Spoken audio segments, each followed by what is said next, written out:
Olá, meu nome é Felipe Soares e eu sou doutorando em comunicação na URGS.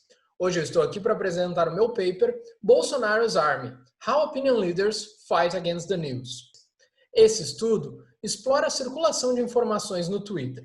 Isso é importante porque usuários têm papel central na circulação de notícias nessa plataforma. Mais do que isso, líderes de opinião têm um papel também muito importante e ajudam a moldar o discurso público. Além disso, fontes alternativas de informação disputam visibilidade com a mídia tradicional. Nesse estudo, eu abordo duas conversações políticas no Twitter. A primeira delas em 28 de setembro de 2018, quando a Veja publicou uma reportagem em que Bolsonaro era acusado de diversos crimes em um processo legal. E a segunda em 22 de agosto de 2019, quando ocorreram as queimadas na floresta amazônica e diversos líderes mundiais criticavam Bolsonaro.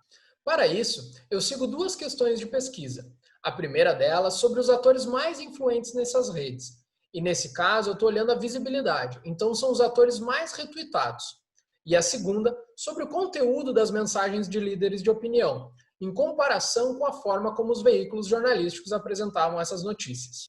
O contexto teórico desse estudo é baseado no modelo de comunicação Two-Step Flow, em que líderes de opinião são responsáveis por mediar a informação dos veículos de massa para outras pessoas, geralmente menos engajadas. Nas mídias sociais, alguns autores acreditam na ideia de One-Step Flow, em que usuários são capazes de comunicar diretamente com seus públicos, enquanto outros autores ainda entendem que o modelo Two-Step Flow explica muitas das interações online. Nesse estudo, eu olho para retweets, e para coletar esses dados do Twitter, eu usei o Social Feed Manager e as palavras-chave Bolsonaro e Amazônia. Eu então usei um script no Python para transformar esses dados em rede e métricas das análises de redes sociais para explorar essa rede. Eu então olhei para os 100 usuários com maior grau de entrada e classifiquei eles em papéis de líderes de opinião. Finalmente, eu realizei uma análise de conteúdo nas mensagens mais retweetadas de cada um desses usuários. Bem rapidamente, essas são as redes que eu encontrei. Para dividir elas em dois grupos, eu usei a tipologia do Larson, que fala em zonas difusas e clusters coerentes. Então, nas duas redes, nós temos uma zona difusa formada pelos grupos azuis, que inclui usuários com diversas ideologias. Em comum, eles têm uma posição anti-Bolsonaro. Já o cluster verde tem o Bolsonaro e seus apoiadores como figuras centrais. Então, eu chamei esse grupo de pró-Bolsonaro. Para responder o primeiro problema de pesquisa, como vocês podem ver, os usuários pró-Bolsonaro evitaram o compartilhamento de veículos tradicionais e deram visibilidade para líderes de opinião. Nas duas conversações, os políticos e os comentadores políticos são os usuários com a maior parte de retweets. Eu usei comentadores políticos para se referir a usuários que são influenciadores digitais, mas que não são nem jornalistas e nem políticos, ainda que alguns deles sejam colunistas em veículos hiperpartidários.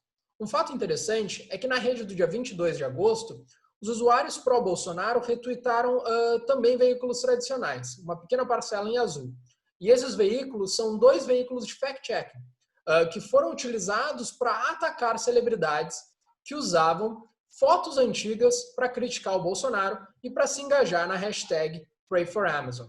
Os usuários anti-Bolsonaro, por outro lado, deram visibilidade tanto para líderes de opinião quanto para veículos tradicionais, ainda que essa tendência seja menor no dia 22 de agosto, em função da presença de muitas celebridades e usuários categorizados como outros, que são basicamente usuários que surgiram nessas conversações simplesmente porque algumas das mensagens deles se tornaram virais. Eu olhei então para as mensagens dos líderes de opinião e comparei com as informações dos veículos tradicionais. O que eu notei foi que os líderes de opinião tendem a reforçar a informação dos veículos tradicionais ou ressignificar, retraduzir essas informações com base nas narrativas políticas deles. Nas duas redes, os líderes de opinião pró-Bolsonaro atacaram os veículos tradicionais ou tentaram minimizar as questões presentes nas notícias. Nos dois casos, eles atacaram os veículos, chamando eles de esquerdistas e dizendo que não eram fontes confiáveis. Em setembro de 2018, eles falaram sobre as notícias para negar as acusações contra Bolsonaro, enquanto em agosto de 2019, eles tentaram minimizar a amplitude das queimadas. Entre os usuários anti-Bolsonaro, os líderes de opinião compartilharam espaço com os veículos tradicionais. E a maioria das mensagens dos líderes de opinião eram comentários sobre essas histórias, em que eles tentavam ampliar essas informações ou, de alguma forma, contextualizar com relação ao contexto político brasileiro. Em resumo, o que se viu no grupo pró-Bolsonaro foi apresentado no primeiro modelo, em que líderes de opinião tentam ressignificar essas informações por meio de ataques contra os veículos tradicionais e também minimizando questões contrárias a Bolsonaro.